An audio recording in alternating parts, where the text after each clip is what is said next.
So this is a pretty modern floor plan. So we try to get our floor plans as open as possible, which means we're gonna have a lot of big spans. So you need to come in, you'll see a lot of steel coming through. So we've got some big I-beams. We often look to try to conceal a lot of the mechanical and plumbing work in floor joists. And we actually wanted to drop a soffit here because we've got a kitchen going on in this, and so it kind of articulates that kitchen. This project has a feature staircase. We'll do this a lot.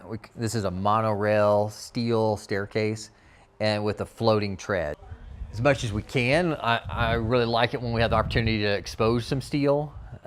So this point here, we're doing a little higher ceiling, and then we'll have this exposed steel and just paint that. Kind of a cool industrial look.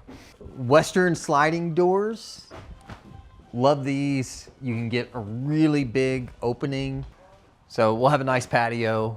Basically between here and the garage is all another indoor, outdoor space. So pretty much everything we're doing on the inside, a kitchen, living, fireplace. We'd like to try to create that again on that outside, outdoor kitchen, outdoor living, outdoor fireplace.